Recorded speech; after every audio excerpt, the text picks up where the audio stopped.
حضرت مولا علی شیر خدا کرم اللہ تعالی وجہ الکریم کو نبی پاک صلی اللہ علیہ وسلم نے نا 2 سواروں کے ساتھ بھیجا، تلواریں دے کے فرمایا تمہیں نا مقام خاک پر ایک خاتون ملے گی جو ایک خط لے کے جا رہی ہے قریش مکہ کے نام مدینے سے، تو اس کے پاس سے تمہیں وہ خط ملے گا، تو وہ خط لے کے آؤ۔ حضرت مولا علی شیر خدا کرم اللہ تعالی وجہ الکریم 2 صحابہ کے ساتھ وہاں پہنچ گئے، اس خاتون کو اسی مقام پہ پا لیا جہاں نبی پاک نے بتایا تھا۔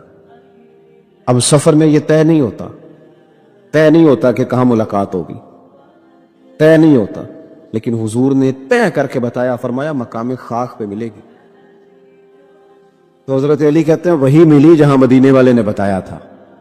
ابھی تک لوگوں کو حضور کے علم شریف کی دلیلیں نہیں مل رہی، جہاں بتایا تھا وہیں عورت ملی۔ تو حضرت علی کہنے لگے وہ خط لا، کہنے لگی کون سا خط؟ کوئی شے نہیں۔ اب اس کا جو تھیلا تھا سامان والا وہ تلاش کیا، گھوڑے یا اونٹ پر سوار تھی، ساری تلاشی لی، جو اس کے پاس چیزیں تھی وہ ساری اس سے دیکھ لی، خط ملا کوئی نہیں۔ اب ایک صحابی بیچ میں سے کہنے لگے علی پتہ نہیں اب یہ خط کہاں چھوڑا، یہ کیا معاملہ ہے، تو اب کیا کریں، یہ خاتون بھی ہے۔ تو حضرت مولا علی شیر خدا نے تلوار نیام سے باہر نکالی، آپ فرمانے لگے بی بی 2 حرفی بات ہے، میرے رسول نے کہا خط تیرے پاس ہے، چاند ٹوٹ سکتا ہے، تارے جھڑ سکتے ہیں، حضور نے فرمایا تو خط تیرے پاس سے نکلے گا۔ ہاں بات ختم ہو گئی، جو دن کو کہہ دیا دن ہے تو دن نکل آیا، اور جو شب کو کہہ دیا شب ہے تو رات ہو کے رہی، اور خدا نے ان کی زبان کو وہ اختیار دیا کہ جو نکلی منہ سے ان کے وہ بات ہو کے رہی۔ خط تیرے پاس ہے تو نے دینا ہے، اب یہ بتا تو نے کیسے دینا ہے تیرے پاس، بتا کس طرح دے گی۔ جب اس نے مولا کائنات کی بات سنی اور شیر کے شیروں والے تیور دیکھے تو اس نے اپنے بال کھولے اور خط نکال کے دے دیا، کہنے لگے یہ خط ہے۔ حضرت مولا علی نے اس صحابہ کی طرف دیکھا اور فرمانے لگے دیکھا میرے محبوب کے غلاموں خوش ہو جاؤ، حضور کی زبان نور سے جو نکلتا ہے حق اور سچ ہی نکلتا ہے۔ اپنی طبیعت میں نا یقین لائیں، حضور نے کہا ہے کہ نماز پڑھو تو روزی میں برکت ہوگی، تو انشاءاللہ ہوگی، تو پھر اذان کے ٹائم دکان بند کرنی ہے، نماز سے چھٹی نہیں کرنی، مسجد آنا ہے۔ دیکھیں ہمیں زینت دی گئی ہے داڑھی کے ساتھ، تو اگر ہماری زینت داڑھی میں ہے تو پھر زینت داڑھی ہی میں ہے، پھر بغیر داڑھی کے۔ میری بات کی سمجھ آ رہی ہے؟ میں دوستوں سے اکثر گزارش کرتا ہوں کہ بغیر داڑھی کے کوئی بندہ ساج سنور کے نکلے تو لوگ کہتے ہیں پیارا لگ رہا ہے، یہ بھی تعریف ٹھیک ہے، لیکن داڑھی والا آدمی کبھی وضو کر کے نکلے تو تعریف اس کی بھی ہوتی ہے، لیکن پتہ کیا کہتے ہیں کتنا نورانی چہرہ ہے۔ اب بالکل رنگ ہی بدل گیا تعریف کا، وہی تعریف ہی ہے، پہلے بھی تعریف ہوئی تھی تو اب بھی تعریف۔ تو اللہ رسول کی باتوں پر مکمل اعتماد، مکمل یقین۔ اور یہ جو ہمارے طبیعتوں میں اب لوگ مایوسیاں پیدا کرتے ہیں نا، بہت زیادہ مایوسی پیدا کرنے والوں کی لمبی تعداد ہے، بڑی لمبی، ان سے بھی جان چھوٹ جائے گی، آپ مضبوط ہو جائیں گے ذہنی طور پر۔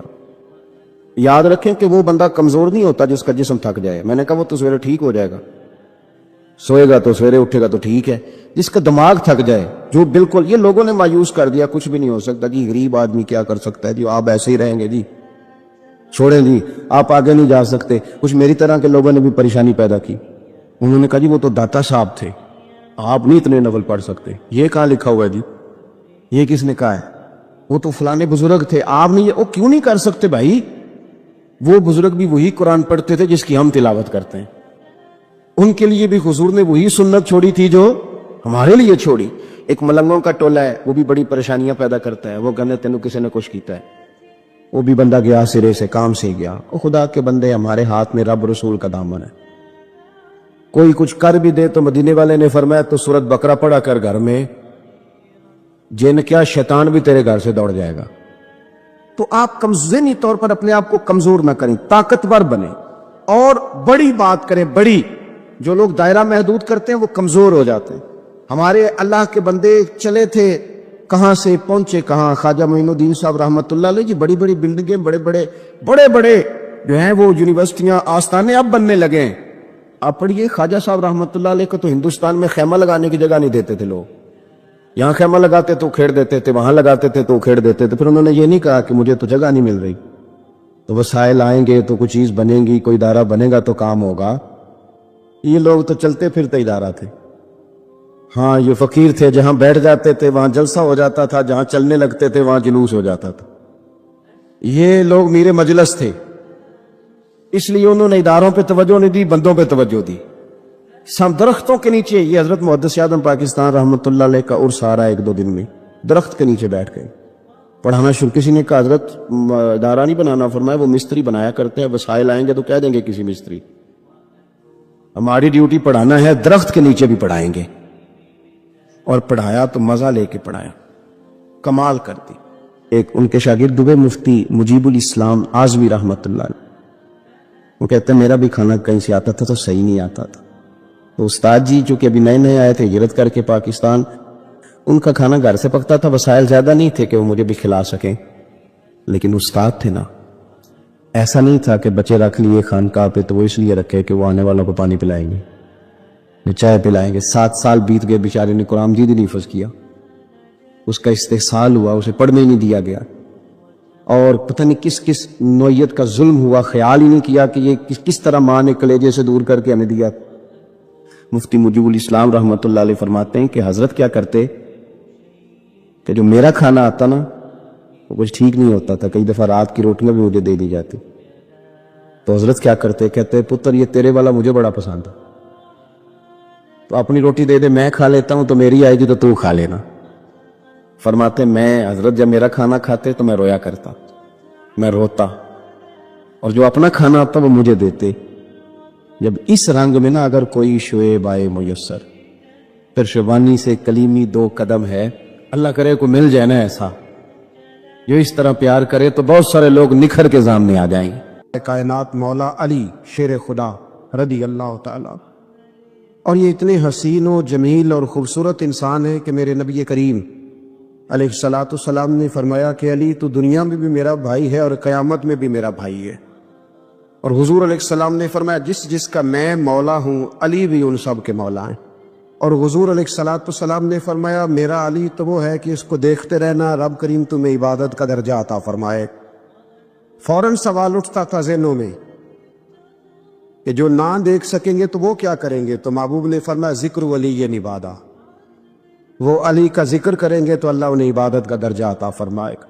اور حضرت علی شیر خدا کرم اللہ تعالی وجہہ الکریم جو ہیں وہ اپنی سیرت کے لحاظ سے، اپنے علم کے لحاظ سے، اپنے تقوی کے لحاظ سے، اپنی پرہیزگاری کے لحاظ سے، عدل و انصاف کے لحاظ، کچھ لوگوں کے فضائل بڑے ہوتے ہیں پر وہ ذاتی طور پر کوئی سیرت نہیں دکھا پاتے. حضرت مولا علی شیر خدا کے فضائل بھی بڑے ہیں اور ان کی سیرت میں اللہ نے کمالات بھی بڑے ہی رکھے.